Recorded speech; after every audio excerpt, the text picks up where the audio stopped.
Need to share a file with someone quickly? Creating a shareable link from OneDrive is easy. Let's go step by step. First of all, log into OneDrive and browse to the file or folder that you want to share. Click once to select it. Click on Share and in the pop-up, choose Copy Link. Right here. You can customize permissions like view only or editing access before copying the link. Now paste the link into an email, message or wherever you need.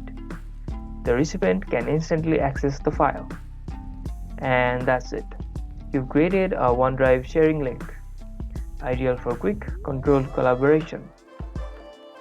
If this video helped you in any way, don't forget to hit the like button, subscribe for more videos just like this, and thank you guys for watching. See you guys in the next tutorial.